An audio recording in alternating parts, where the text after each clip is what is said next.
আজকে যে বিষয়বস্তুটা নির্ধারণ করা হয়েছে অত্যন্ত সময়োচিত। যখন বাংলাদেশের সমস্ত মানুষের দৃষ্টি একটি জায়গায়, সেটা হচ্ছে নির্বাচন কবে হবে। বাংলাদেশ না, সারা বিশ্বের মানুষের মুখে একটি প্রশ্ন, দেখা হলেই জিজ্ঞেস করে তোমাদের নির্বাচন কবে। সেটা রাজনীতিবিদ বলেন, সেটা বিনিয়োগকারী বলেন, সেটা আপনি একাডেমিয়া বলেন, সেটা পেশাজীবী বলেন, এমনকি সাধারণ মানুষ।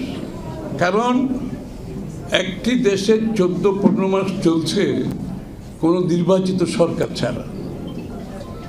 প্রায় 15 মাসে চুপ পড়ছি এখন, তাই না?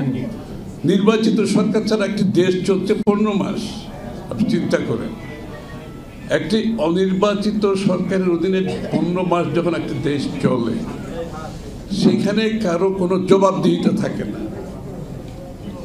কারণ সরকার তো নির্বাচিত নয়, কে কার কাছে জবাবদিহি করবে? সরকার এখানে উপরে, জনগণ নিচে, মাঝখানে কোনো সেতু নাই, কোনো ব্রিজ নাই। এবং সেতু হচ্ছে একটি দেশ পরিচালনায়, সেতু হচ্ছে নির্বাচিত প্রতিনিধিরা হচ্ছে সেতু।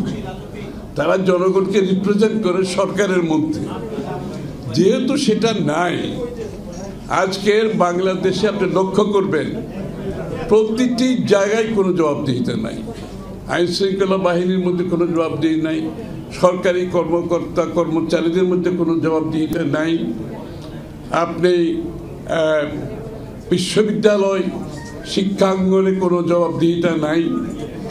প্রত্যেকটি জায়গার মধ্যে এই যে জবাবদিহিতার অভাবে যে কত বড় ধরনের যে একটি রাষ্ট্র পরিচালনায় যে কত বড় একটা ঘাটতি আছে, এটা অনেক অনুধাবন করতে পারছে না। আমরা জাতীয় প্রেস ক্লাবে ছিলাম আমির খসরু মাহমুদ চৌধুরীর বক্তব্যে।